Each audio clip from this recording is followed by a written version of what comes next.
नमस्कार, मेरा नाम है डॉक्टर सक्षम मित्तल।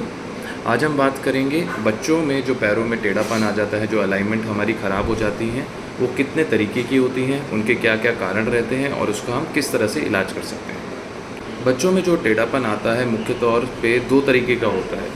इस तरीके से अगर आपके लेग्स दिखते हैं आपको अपने बच्चे में, तो इनको बोलते हैं नॉक नीज़ यानी जेन्यू वेलकम, और अगर इस तरीके से टेढ़ापन आता है तो उसको बोलते हैं बो लेग्स या जेन्यू वेरम। तो मुख्य तौर पर 2 तरीके की डिफ़ॉर्मिटीज़ आती हैं। ये एक पैर में भी हो सकती है, दोनों पैरों में भी हो सकती है। अब इसके क्या कारण होते हैं?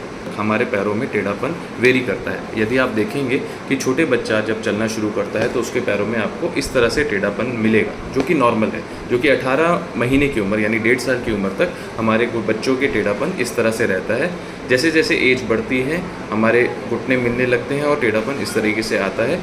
जब बच्चा 7 साल की उम्र में होता है, अराउंड 7 इयर्स की एज में, हम एक्सपेक्ट करते हैं कि जो हमारे एडल्टहुड में जो एंगल होता है, जो एडल्ट्स की एज पे जब बोन हमारी पूरी फ्यूज़ हो जाती हैं, उस उम्र में जो एंगल्स होता है, जब ग्रोथ कंप्लीट हो जाती हैं, तब जो एंगल होता है वो 7 साल के बच्चे में नॉर्मल होना चाहिए। तो वो है हमारा नॉर्मल एज। तो आपको एज अ पेरेंट घबराना नहीं चाहिए अगर आप यंग एज पे देखते हैं कि बच्चों को इस तरह से टेढ़ापन आ रहा है।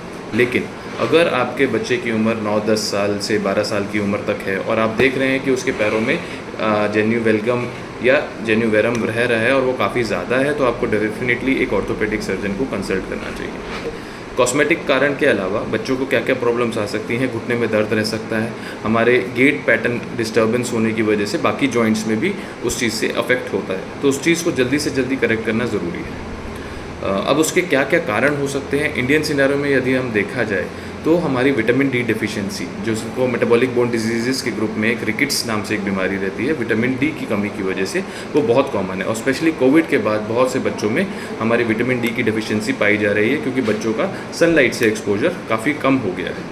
तो आप जो भी आप जाएंगे डॉक्टर के पास, वो आपके ब्लड टेस्ट कराएंगे। यदि विटामिन डी डिफिशिएंसी रहती है तो उसको करेक्ट करना ज़रूरी है। प्लस बहुत से अन्य कारण भी हैं, जैसे हमारी कोई फ्रैक्चर हो जाता है हमारे नी के अराउंड, कुछ पैथोलॉजिकल बोन ट्यूमर्स होते हैं हमारे, जो डिफॉर्मिटी कॉज कर सकते हैं, आपके बोन के इन्फेक्शंस हो सकते हैं, बहुत सारी बोन डिजीज़ होती हैं जिनको डिस्प्लेजियाज बोला जाता है। तो ये सब भी आपके कारण रह सकते हैं टेढ़ापन की वजह से। लेकिन अगर जब टेढ़ापन आ गया है, आपको डेफिनेटली उसको करेक्ट करना है। अब वो करेक्ट कैसे किया जाता है? छोटे बच्चों में हमको बहुत मेजर सर्जरीज करने की ज़रूरत नहीं होती।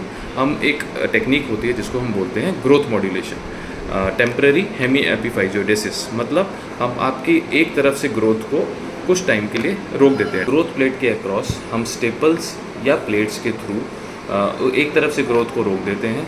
धीरे धीरे जब बच्चे की हड्डी बढ़ती है, दूसरी तरफ से ग्रोथ होते रहती है। जब पैरों में सीधापन आ जाता है, हम वो प्लेट्स और स्क्रूज निकाल देते हैं। इसलिए इस सर्जरीज़ का क्या एडवांटेज है कि बच्चे को रेस्ट की ज़रूरत नहीं है, बच्चा जल्दी अपनी डेली एक्टिविटीज़ में रहता है, उसकी कोई लाइफस्टाइल अफेक्ट नहीं होती है।